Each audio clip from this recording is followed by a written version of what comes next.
नमस्कार, ये आपका भारत लाइव है और लगातार बिहार की राजनीति अपनी दशा और दिशा दोनों बदल रही है।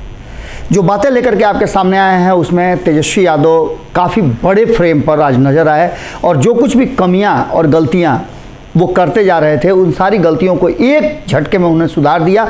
और इतना ही नहीं, नीतीश कुमार के सामने और इस देश के कई राजनीतिक दल के बड़े नेताओं के सामने आज तेजस्वी यादव ने हुंकार लगाई और उन्होंने सीधे अमित शाह के घर में घुसकर उनको चैलेंज किया कि 2024 में नरेंद्र मोदी को प्रधानमंत्री की कुर्सी से उतार करके मानेंगे।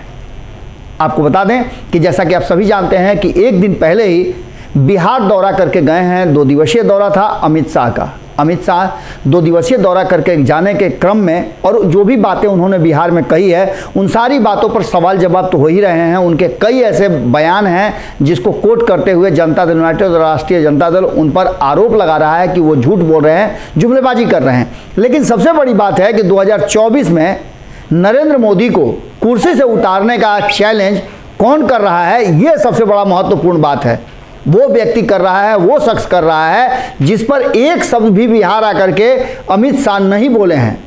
हरियाणा में रैली थी देवीलाल की जयंती के अवसर पर और इस फतेहाबाद की रैली में मंच पर जब मौका मिला तेजस्वी यादव को बोलने का तो उन्होंने गरजते हुए सीधे अमित शाह को चैलेंज किया, भारतीय जनता पार्टी को चैलेंज किया कि आपने जो कुछ भी किया है इन 8-9 सालों में उससे देश बर्बाद हो गया है, देश की अर्थव्यवस्था गड़बड़ा गई है और इतना ही नहीं, देश के जितने भी सिस्टम है सब चरमरा गए हैं।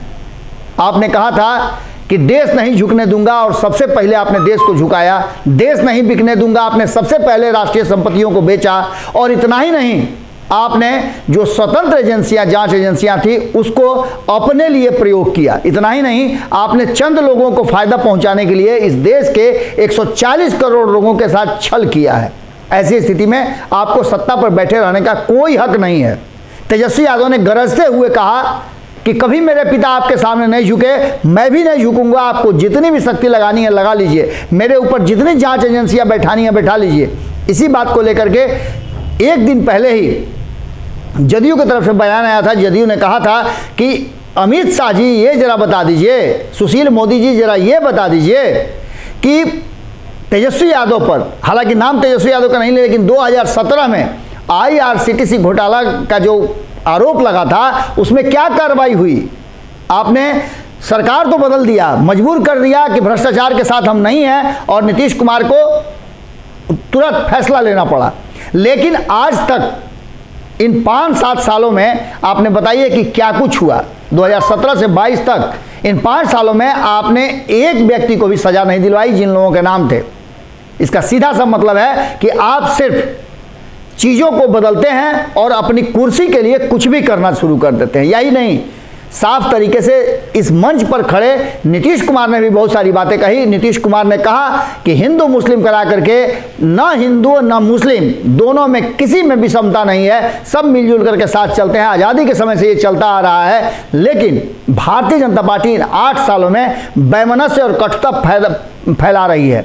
ऐसी स्थिति में अब भारतीय जनता पार्टी को रोकना बहुत जरूरी है। लेकिन सारे नेताओं ने अपनी अपनी बात रखी, लेकिन सबसे ज़्यादा महत्वपूर्ण और सबसे ज़्यादा जो कड़ी बातें तेजस्वी यादव ने कही, उन बातों को अगर गौर से सुना जाए तो एक बात तो साफ नजर आती है कि तेजस्वी यादव ने युवाओं का आह्वान किया कि जितने भी युवा हैं अपने भविष्य को और इतिहास के पन्नों पर दर्ज कराएं कि भारतीय जनता पार्टी जैसी गैर जिम्मेवार सरकार को सत्ता से बेदखल किया था। चीज़ें 1970 से लेकर के 1989 और 90 तक की चर्चा चली, लेकिन इन सब चर्चा में जो जानकार थे, जो वरिष्ठ नेता थे, उन्होंने तो अपनी बातें रखी, लेकिन तेजस्वी यादव ने इन सब का दिल जीत लिया। आपको बता दें कि तेजस्वी यादव ने इस देश पर कर्ज की भी बात कही और कहा कि 620 अरब इस देश पर कर्ज है जो कि लगातार बढ़ता जा रहा है और ये कर्ज डॉलर में है। इसका सीधा मतलब है कि $1 की कीमत 80 रुपये है, उससे भी कहीं ज़्यादा है। इसका सीधा सा मतलब है कि हर नागरिक के ऊपर कम से कम 10,000 रुपये का कर्ज है।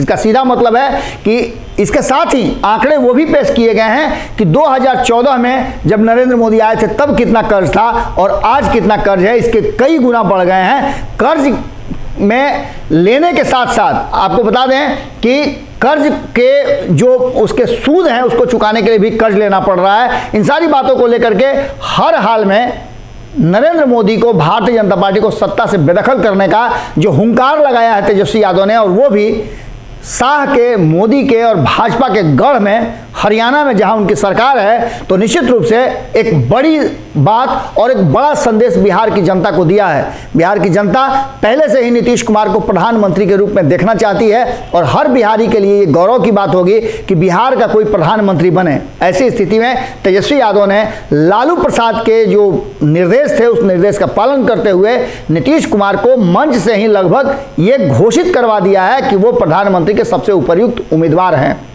अब देखने वाली बात यह होगी कि इस पर भारतीय जनता पार्टी का क्या रिएक्शन आता है, लेकिन तेजस्वी यादव ने निश्चित रूप से एक बड़ा काम किया है और बड़े मंच पर बड़ी बात कह दी है।